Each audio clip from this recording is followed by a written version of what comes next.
우리 집사님이 기도했던 대로 오늘이 벌써 1월 두 번째 주일이 됐습니다. 해 아래는 새 것이 없다고 하는데 진짜로 새 것이 없는 것 같습니다. 지금 우리가 맞는 이 시간도 금방 흘러가 버립니다. 현재가 아닌 과거가 되어버리는 모습을 볼 수가 있죠. 오늘 특별히 새해 들어서 두 번째 맞는 시간에 하나님 앞에서 나의 모습을 한번 살펴보자는 겁니다. 그래서 말씀의 제목도 하나님 앞에서 나는 이라고 하는 말씀으로 오늘 하나님의 말씀을 드리려고 합니다. 여러분, 하나님은 사랑이십니다. 아멘. 하나님은 사랑이셔요. 그 하나님은 그 아들 예수님을 죄인들을 위한 대속 제물을 삼기 위해서 이 땅에 보내주셨습니다. 그 아들이신 우리 예수님도 사랑이십니다.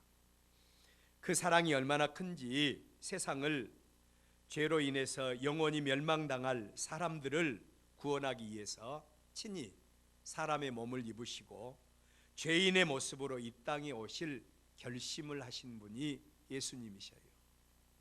사람의 몸을 입고 이 땅에 오셨던 우리 예수님의 모습을 여러분 한번 살펴보십시오. 죄의 형질로 인해서 비참한 삶을 살고 있었던 사람들을 우리 예수님은 불쌍히 여기셨습니다. 여러분, 어떤 사람에게 내가 아니라 어떤 사람에게 관심이 있다는 것은 그 사람의 형편과 처지를 살펴보고 필요한 관심을 보내는 것을 가리켜서 우리는 관심이 있다 그렇게 말을 해요. 예수님은 이 세상을 불쌍히 여기셨습니다. 병든 자를 고쳐주셨습니다. 귀신 들린 사람들에게 귀신을 쫓아내 주셨습니다. 사망의 권세 아래서 울부짖는 자들에게 사망에서 생명으로 건져주시는 역사도 행하셨어요. 죄인들의 친구가 되어주셨습니다. 마태복음 9장 9절 이하의 말씀을 보면 우리 예수님께서 마태라고 하는 제자를 부르십니다. 이 마태의 직업이 세리였어요. 그 마태가 예수님을 자신의 집으로 영접해서 예수님을 대접합니다. 이 마태의 친구들이 예수님을 영접하고 대접한다고 하는 그 마태의 집으로 몰려들기 시작하는데 그들은 다 마태와 똑같은 사람들이에요. 여러분, 내가 누구인가를 알기 위해서는 친구가 누구인가를 보면 나를 알 수 있다고 하지 않아요. 바로 이 세리 마태, 그의 친구들은 다 세리였고 이 세리들은 유대인들에 의해서 허가받는 도둑놈들이라 죄인들이라 이렇게 하면서 정죄해서 그들과 상대도 해주지 않는 이런 일을 했어요. 그런데 그 세리들이 예수님께서 세리 마태의 집에 가시니까 다 몰려들기 시작했어요. 그리고 우리 예수님은 그들과 함께 만찬의 자리에 이르게 됩니다. 죄인들의 친구가 되어주셨습니다. 이 사실을 바라본 이 장면을 목격한 바리새인들이 예수님의 제자들에게 뭐라고 한 줄 아십니까? 왜 너희 선생은 죄인들과 함께 먹고 마시느냐? 왜 너희 선생은 죄인들과 함께 먹고 마시느냐? 이렇게 반응을 보입니다. 이때 예수님께서 그들에게 주신 말씀이 있어요. 병든 사람에게라야 의사가 쓸데있다. 건강한 사람들에게는 의사가 쓸데가 없다. 내가 이 세상에 온 것은 죄인들을 불러서 회개시키기 위해서 이 세상에 오셨다고 말씀을 하십니다. 이 모습이 바로 우리 예수님의 모습이에요. 제가 이렇게 사랑 많으신 예수님을 지금 계속해서 말씀드리는 이유가 있습니다.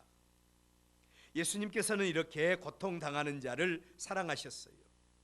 그분 예수님은 이 땅에 사는 모든 사람들, 이 땅에 살고 있는 모든 사람들을 다 초청하십니다. 의인들만 초청하는 게 아니에요. 지식인들만 초청하는 게 아닙니다. 권력 가진 사람만 초청하는 게 아니에요. 억눌린 사람만 그렇다고 해서 초청하는 것이 아니라 수고하고 무거운 짐진 자들아 다 내게로 오라. 내가 너희를 구원해 주겠다. 내가 너희들을 쉬게 해주겠다. 예수님께서 약속하신 겁니다. 그리고 그를 영접하는 자들에게는 하나님의 자녀가 되는 권세를 주시겠다고 말씀을 합니다. 이처럼 사랑 많으신 예수님, 모든 사람들을 다 초청하신 그 예수님께서 오늘 우리의 본문 말씀에 유월절을 맞이해서 하나님의 성전을 방문하십니다. 하나님의 성전을 방문하세요. 유월절이 하나님의 백성인 이스라엘 백성들에게 얼마나 큰 절기인지 모릅니다. 그 유월절 절기에 자신이 하나님의 백성이라고 생각하고 하나님의 은혜를 입기를 원하는 모든 유대인들, 세계 곳곳에 흩어져 살던 디아스포라 유대인들까지 다 예루살렘 하나님의 성전으로 모여들었습니다. 여러분, 우리가 하나님의 거룩한 백성이라고 믿고 우리가 하나님의 자녀라고 믿는 하나님의 거룩한 백성들은요, 안식일을 기억하여 주일을 기억하여 우리는 그날을 거룩히 지켜야 돼요. 백성이라고, 하나님의 백성이라고 입술로는 말하면서 우리 생각이 딴 곳에 있다면 하나님이 이들을 기뻐 받으시겠습니까? 잘 새겨 들으십시오. 오늘 여기 유대인들은 적어도 세계 곳곳에 흩어져 있었던 디아스포라 유대인들까지라도 자신이 하나님의 백성이라고 생각하고 하나님의 은혜를 입기를 원하는 그들이라면 다 같이 하나님의 성전을 향하여 몰려들었습니다. 말 그대로 이 땅에 속한 하나님의 거룩한 백성들은 다 한 자리에 모인 그런 자리가 바로 유월절 하나님의 예루살렘 성전이었습니다. 당연히 그 성전 안에서 드려지는 예배, 제사를 통해서 하나님은 영광 받으셨겠지요. 하나님의 백성들은 하나님께로부터 공급되는 한없는 은혜와 축복으로 하나님과 이스라엘과의 관계가 거룩한 건강한 관계가 이루어져야 될 자리가 이 자리입니다. 여러분, 우리 예배의 모습이 어떤 모습인가를 아시죠? 예배는요, 나와 그리고 하나님과 하나님이 만나는 자리가 예배입니다. 여러분은 하나님 앞에 오셨어요. 하나님은 우리에게 직접 하나님의 말씀을 하시지는 않지만 목사님을 통해서 대신 내가 너를 보낸다 해서 목사님들을 기름 부으셨어요. 그리고 목사님들은 하나님의 말씀을 대신 전한다고 해서 하나님의 말씀을 대언하는 자들이라고 그래요. 이렇게 예배 시간은 하나님과 우리와의 만나는 시간이기 때문에 여러분, 예배 시간은 하나님 앞에 구별되이 거룩하게 지켜야 돼요. 우리 성가대원들도 어쩔 수 없이 그냥 성가하고 그리고 자리를 옮기는 일이 있는데 예배 시간은 가급적이면 자리를 옮기는 일이 없으면 좋습니다. 혹시 조금 좀 볼 일을 보고 싶어도요, 예배 시간 꼭 참으세요. 조금 좀 목이 말라도 예배 시간 참으시고 일단 하나님 앞에 나왔으면 여러분 절대로 다른 곳에 가지 마세요. 여러분, 여기 예배는 이렇게 하나님의 백성과 하나님과의 만남, 하나님께서 영광 받으시고 하나님은 하나님의 백성들에게 한없는 은혜와 축복으로 공급하는 그 자리가 바로 건강한 예배의 자리인 것입니다. 하나님의 성전, 그곳은 하나님의 임재와 하나님의 구원과 하나님의 축복이 있는 곳이고 하나님의 택하심과 구원함을 입은 하나님의 거룩한 백성들이 예배하는 그 자리에 하나님의 영광의 광채가 충만하고 성도들은 하나님의 은혜와 축복에 겨워서 영광의 예배가 드려지는 자리, 그곳이 바로 하나님의 성전입니다. 그렇다면 오늘 우리가 하나님 앞에 드리는 예배, 여러분 어떤 예배를 드리고 있습니까? 예배자로서 우리는 하나님 앞에서 인정받은 자들입니까? 아니면 우리의 드리는 예배가 그냥 형식적인 예배, 나만 살짝 왔다가 지나가 버리는 이런 예배자의 삶을 살고 계십니까? 오늘 새해 들어서 두 번째 맞는 주일에 우리는 하나님 앞에서 나의 모습을 들여다봐야 합니다. 그리고 금년 한 해 살아가면서, 아니 우리 평생을 살아가면서 하나님 앞에 건강한 하나님의 거룩한 백성으로 살아가는 여러분들 되시기를 주의 이름으로 축원합니다. 이런 사람이 되어져야 됩니다.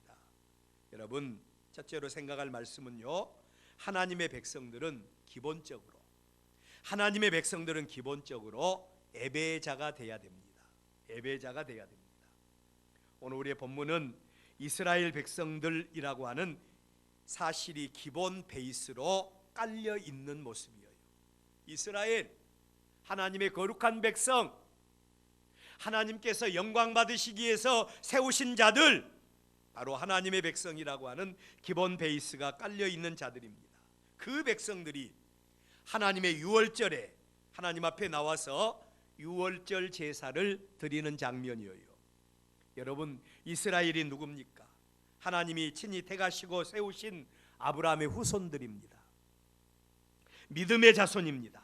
하나님이 친히 하나님 자신을 보여주시기 위해서 그 백성들을 애굽 땅으로 인도하셨고, 그곳에서 430년 동안이나 종살이하기 위해서 세상에서 철저하게 시달리게 합니다. 그들의 삶의 고통이 얼마나 무거웠던지 신음소리를 낼 정도로 고통 가운데 두셨다가 그의 종 모세를 보내서 당시 세계 최고, 애굽 최고의 왕조였던 19대 바로 왕, 그가 통치하는 가운데서 그 백성들을 하나님이 구원해 내십니다. 불가능하게 보였던 일들을 하나님께서 행하심으로 가능케 하시는 그런 장면이에요. 그 백성들을 광야 40년 동안 훈련을 통해서 하나님께서 하나님 되심을 보여주시고 하나님의 백성으로 충분히 훈련시킨 다음에 가나안 땅에 심으셨던 사람들이 바로 이스라엘이다. 하나님은 그 백성들에게 하나님의 백성으로 충분히 자신을 보여주신 다음에 이 땅에서 하나님의 거룩한 백성으로 살게 하기 위해서 하나님의 계명과 하나님의 율례와 하나님의 법도를 주시고, 그리고 순종하면 하나님께서 내가 너희 하나님이 되어주고 너희는 나의 백성이 되게 할 것이다, 하나님이 약속하신 겁니다. 우리가 주여 믿습니다 한다고 해서 다 믿는 게 아니에요. 하나님의 말씀을 받고요, 우리가 하나님의 말씀대로 순종할 때, 하나님의 다스림을 받을 때 하나님은 우리의 왕이시고 우리는 하나님의 백성이 되는 겁니다. 이게 바로 하나님의 백성들의 모습이에요. 구약 성경을 보면 하나님의 거룩한 백성으로 이스라엘은 끊임없이 성공과 실패를 경험하며 여기까지 왔어요. 그의 백성들의 피 속에는 누가 말하지 않아도 우리가 누구인가를 잘 알고 있습니다. 그들이 하나님의 거룩한 백성으로 어떤 삶을 살아야 할지를 그들은 잘 알고 있었어요. 오늘 우리의 본문에 바로 그 백성들이 하나님의 놀라운 구원의 은혜가 있었던 유월절 절기를 맞이합니다. 그리고 그 백성들이 하나님 앞에 모였습니다. 겉으로 볼 때는 이스라엘과 하나님과의 만남이 이루어지는 그 자리이기에 이스라엘은 하나님의 거룩한 백성이고 하나님은 그들의 하나님이신 걸로 보여지지 않습니까? 그 백성들이 하나님과의 관계에서 암흑 시대를 맞이했지만 그들은 여전히 하나님 앞에서 예배의 사람으로 서 있는 모습이에요. 겉보기에 건강한 하나님의 거룩한 백성들로 보여지지 않습니까? 그들은 하나님께서 그 백성들 가운데 역사하셨던 놀라운 구원의 은혜를 기념하기 위해서 전국 각처에서 모여든 겁니다. 심지어 세계 각국에 흩어져 있던 디아스포라 유대인들까지 하나님 앞에 드리는 유월절 예배를 드리기 위해서, 제사만을 드리기 위해서 전국에서, 세계에서 모여들었어요. 하나님이 살아계십니다. 그 살아계신 하나님께서 그들의 모습을 보시고 얼마나 영광 받으셨겠습니까? 하나님은요, 우리가 하나님의 영광을 위해서 자신을 희생하고 하나님의 영광을 위해서 자신을 헌신하고 그리고 하나님 앞에 나와서 영광의 예배를 드릴 때요, 그들을 통해서 영광을 받으세요. 여러분은 하나님 앞에 예배하기 위해서 얼마나 희생했습니까? 하나님 앞에 드리는 예배를 위해서 얼마나 자신을 헌신했습니까? 그런데 기억하십시오. 하나님은요, 우리의 외모도 보시지만 우리의 중심을 보시는 하나님이라는 사실입니다. 오늘 우리는 성령 시대를 살고 있습니다. 우리의 구원자 되신 예수님의 대속의 죽음을 통해서 완성된 사죄의 은총과 구원의 은혜를 체험한 우리, 성령 하나님의 임재를 통해서 그 안에서 이루어진 구원의 은혜가 얼마나 크고 우리가 받은 구원의 은혜가 얼마나 귀하고 복된 것인가를 성령을 통해서 알고 행하는 우리들입니다. 그런데 여러분, 우리가 하나님 앞에 건강한 삶을 살고 있습니까? 우리가 드리는 예배, 여러분 하나님이 받으시는 예배입니까? 우리의 삶, 하나님 중심의 삶을 살고 있습니까? 하나님의 거룩한 백성으로 우리의 중심이 예배자의 삶을 살고 있는지, 우리의 중심을 보신 하나님은 그의 백성들에게 요구하는 게 있습니다. 너희는 먼저 삶의 우선순위를 하나님께 두라고 하셔요. 그의 나라와 그의 의를 나타내기를 원한다고 말씀을 하십니다. 이런 헌신과 이런 희생과 이런 하나님 중심주의 삶을 살 때에 하나님은 이들을 통해서 놀라운 영광을 받으십니다. 할렐루야. 우리는 기본적으로 예수 믿는다는 것은 예배의 사람이 되는 겁니다. 두 번째로, 그렇다면 예배의 대상자로서 이스라엘 백성들을 바라보신 우리 예수님의 반응입니다. 아니, 우리의 예배를 통해서 영광 받으실 하나님께서 우리의 예배를 받으실 때에 하나님은 어떤 반응을 보이실까? 이 시간 우리가 우리 하나님에 대한 반응을 살필 수 있어야 돼요. 기억할 것은 하나님은 그의 백성들을 향해서 항상 열린 마음을 가지고 계세요. 긍휼히 여기는 마음, 불쌍히 여기는 마음을 가지고 계십니다. 우리 예수님의 지상의 사역을 볼 때 가늠하다 현장에서 잡혀온 여인, 우리 예수님께서 어떻게 행하는가 보자 하고 아주 예수님을 곤란한 지경에 빠뜨리기 위해서 종교 지도자들이 예수님 앞에 가늠한 여인을 잡아왔어요. 구약 성경에 보면 가늠하다가 현장에서 잡힌 여인은 돌을 들어서 쳐서 죽이라고 했거든요. 우리 예수님 사랑이라고 하셨잖아요. 그런데 만약에 구약의 율법대로 돌을 던져서 죽여라 라고 이렇게 말했다면 예수님의 그 교훈의 말씀이, 예수님의 그 본질이 무너질 수밖에 없는 이런 상황입니다. 그렇다고 해서 그 여인을 살려주라고 하면, 이 예수님이 가늠하다 현장에서 붙들려온 이 여인을 살려달라고 하면 그도 역시 또 유대인들에게 빌미를 제공하고, 그리고 예수님은 그들에 의해서 공격을 당할 수밖에 없을 거예요. 그런 여인을 예수님 앞에 데리고 왔어요. 그리고 이 예수님에 대해서 이 여인에 대해서 어떻게 할 거냐고 말을 했을 때 우리 예수님 뭐라고 한 줄 아세요? 너희 중에 죄 없는 사람이 먼저 돌로 치라. 사람들의 양심에 가책받고 다 돌아가 버렸을 때 우리 예수님도 이 여인에게 주신 말씀이 있어요. 나도 너를 정죄하지 않겠다. 그러니까 다시는 가서 죄를 짓지 말라고 하면서 용서해 주셨던 예수님이십니다. 여러분, 용서는 용서할 수 없을 때 그 자리에서 자신의 마음을 정리하고 그리고 그를 긍휼히 여기사 용서해 주는 마음, 이게 바로 진짜 용서가 아니겠습니까? 자, 이렇게 사랑 많으신 예수님, 가늠하다 현장에서 붙잡혀온 여인까지라도 용서해 주셨던 그 예수님께서 오늘 우리 본문에 그 예수님이 유월절에 하나님께 제사 드리기 위해서 모여든 백성들을 만나기 위해서 하나님의 성전에 올라가셨습니다. 그 성전에 올라가는 순간에 예수님은 깜짝 놀라지 않을 수가 없었어요. 분명히 그 백성들이 하나님께 제사하기 위한 목적을 가지고 하나님의 성전 찾은 거 사실입니다. 하나님 앞에 드려야 할 제물로 흠없는 제물을 가지고 하나님 앞에 나오기는 했습니다. 그런데 그 성전 안에 하나님이 계시지 않는 겁니다. 우리가 지금 하나님 앞에 예배하기 위해서 왔습니다. 여러분, 목사님을 위해서 왔습니까? 우리가 하나님께 예배드리기 위해서 왔지 않습니까?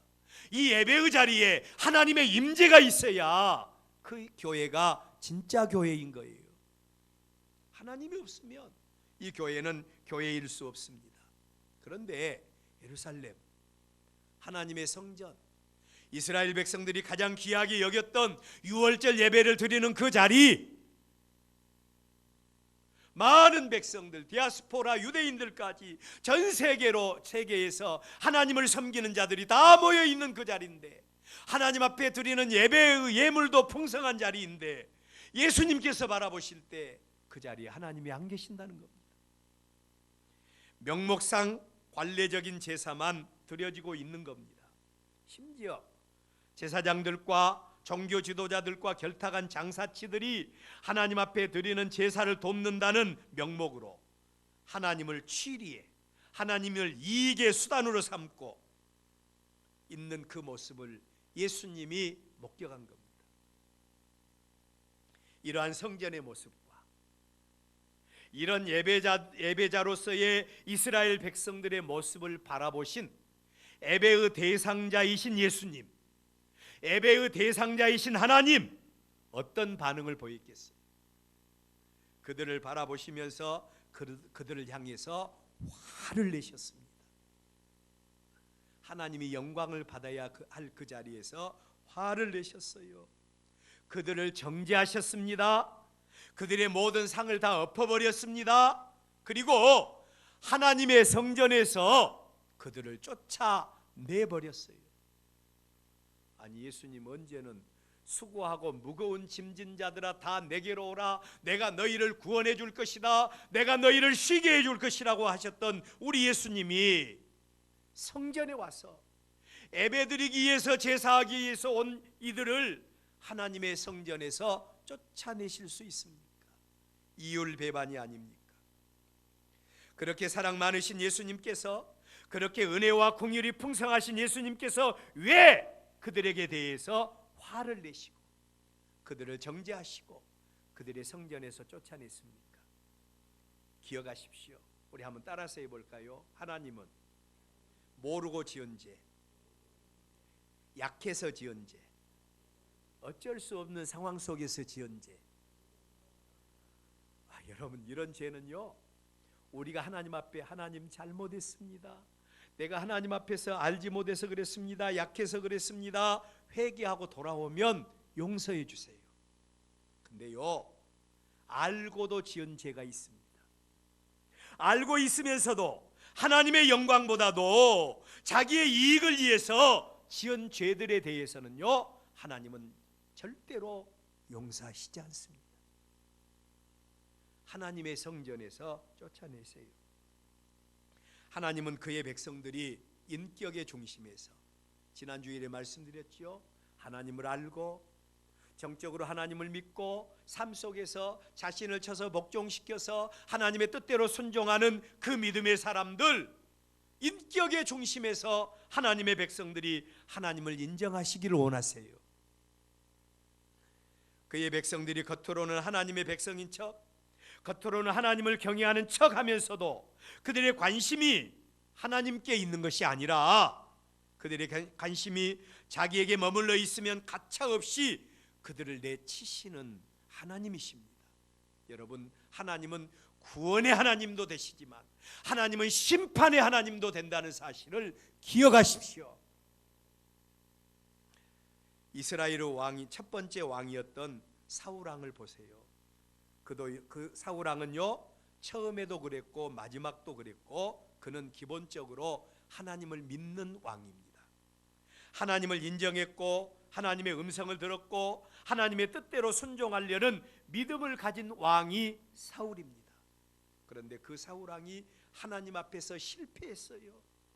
하나님이 그 사울을 버리셨어요. 왜인 줄 아십니까? 그의 삶의 중심이요, 하나님이 중심이 아니라 내가 중심입니다. 우리 믿음도 두 가지가 있어요. 하나님이 중심인 믿음을 신본주의 믿음이라고 그럽니다. 그런데 내가 중심인 믿음은요, 인본주의라고 그래요.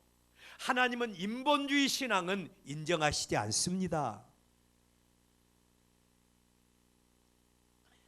하나님의 말씀에 대한 사울의 반응을 보면 항상 하나님의 뜻보다는 자기 수준에서 하나님을 섬깁니다. 예를 들어 본다면 블레셋과 이스라엘이 전쟁이 일어났습니다. 블레셋은 많은 군대를 바라보면서 이스라엘 백성들이 두려워하고 그 군대들이 하나 둘 다 군대에 진해서 이탈해 버립니다. 사울 왕은 두려웠어요. 여러분, 우리의 삶 속에서 하나님을 섬기다가 두려움이 혹시 우리의 마음속에 엄습해 온다면 이건 마귀가 주는 역사인 줄로 믿으시고 예수 이름으로 결박하십시오.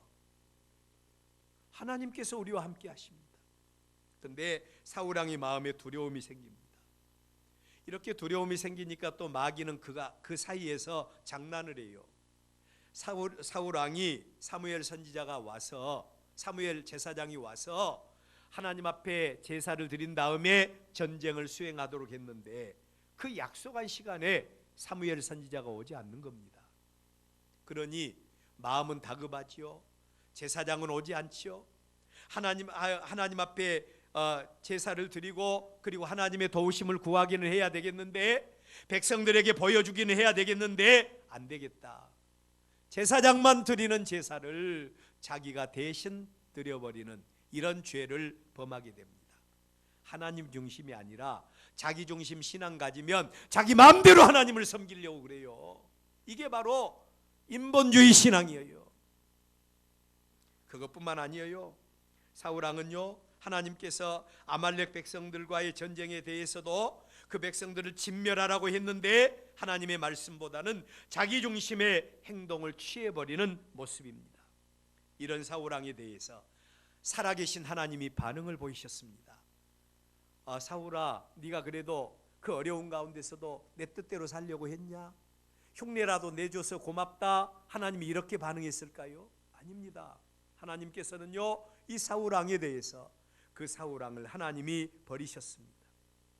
그리고 사울 왕보다 더 신실한 믿음의 사람을 세워서 이스라엘 하나님의 나라를 맡기시는 장면을 볼 수 있지 않습니까? 그렇다면 그 살아계신 하나님께서 오늘 우리의 모습을 바라보실 때 어떻게 바라보실까요? 우리의 예배 생활을 어떤 반응으로 하나님이 반응하실까요? 심각하게 우리 자신을 들여다봐야 합니다. 왜냐하면 우리에게 기회가 사라져버렸을 때, 우리가 기회도 없이 하나님 앞에 갔을 때, 우리가 잘못된 믿음으로 하나님 앞에 나갔을 때 하나님 앞에 인정받을 수 없기 때문입니다. 그래서 제가 존경하는 목사님 가운데 한 분은 자기 안방에다가 이런 글을 새겨놨어요. 행여나 오늘. 이 말이 무슨 말이에요? 행여나 오늘. 그분은 항상 아침에 자고 일어나면 그 표구를 보면서 행여나 오늘 우리 예수님께서 오시지는 않을까, 주님의 재림을 기다리면서 주님의 재림을 바라보면서 하루를 살기 위해서 그 표구를 걸어놨다고 하는 이야기만 들었습니다.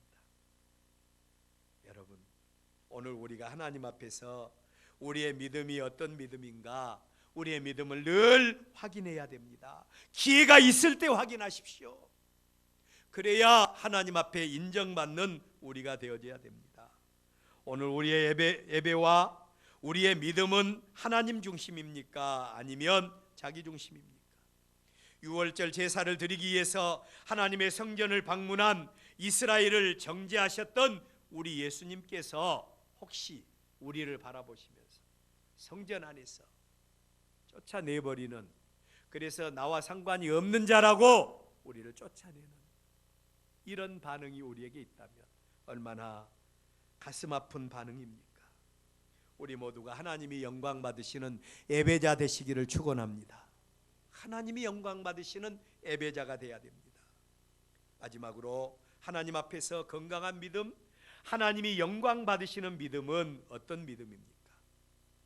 오늘 우리 본문 17절 다 같이 한번 읽어볼까요? 다 같이 한번 읽습니다. 시작.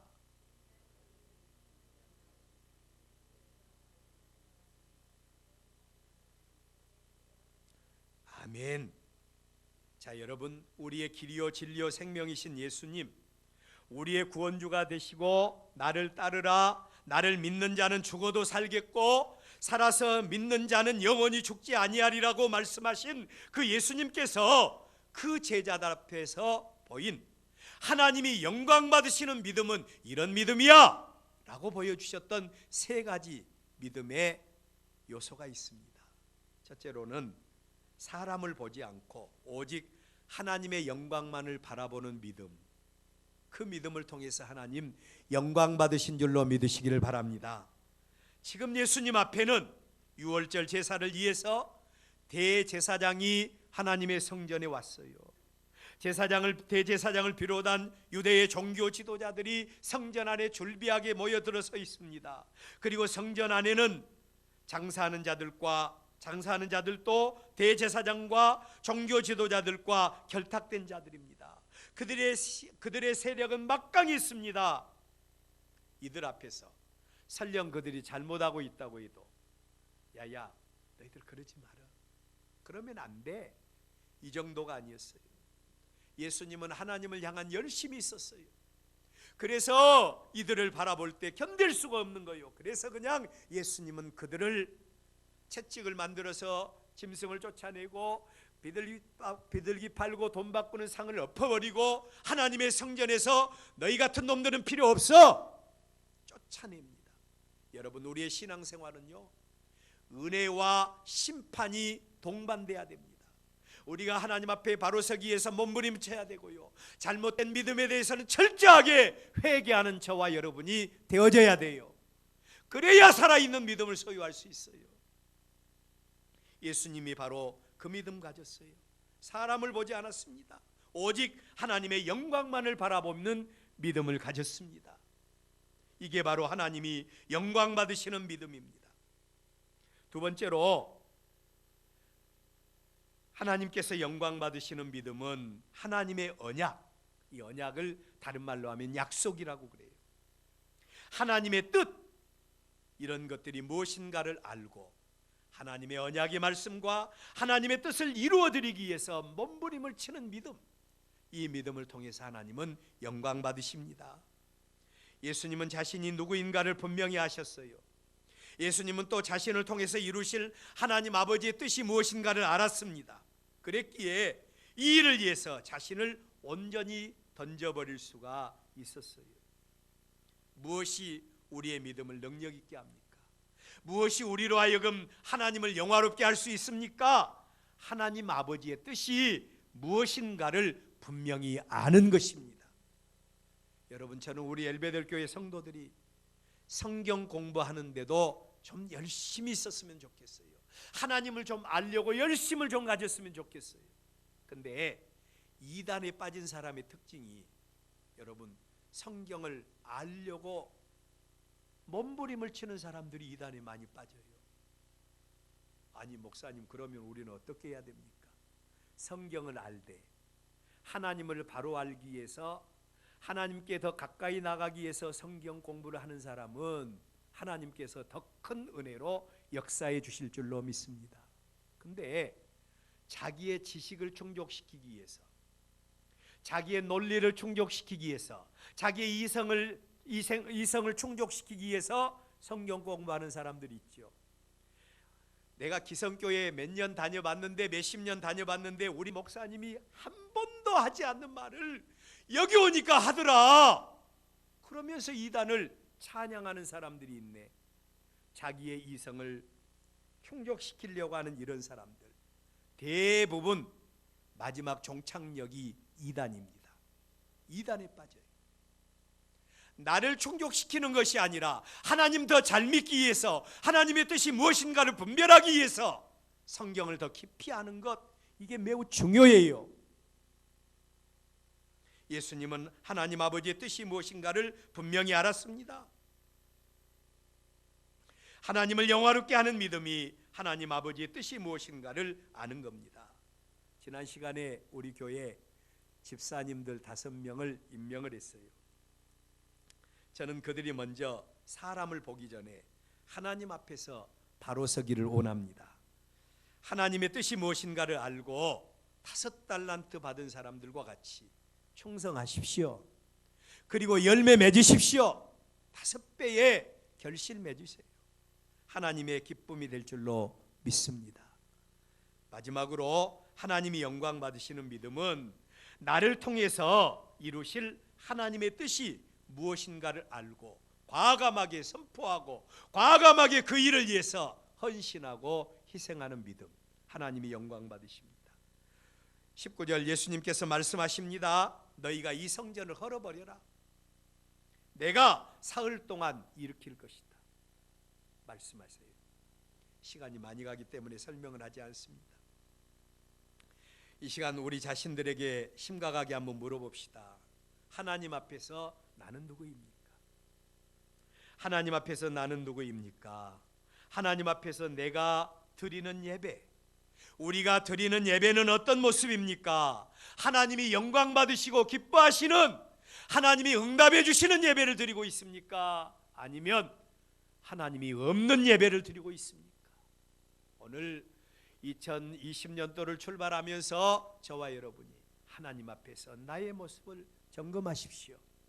그리고 하나님 앞에서 산 믿음 가지고 2020년도 살아서 풍성한 결실 맺어서 하나님의 기쁨이 되고 여러분의 일생에 가장 귀하고 복된 믿음의 한 해가 되시기를 주의 이름으로 축원합니다. 기도하겠습니다. 할렐루야. 하나님 아버지,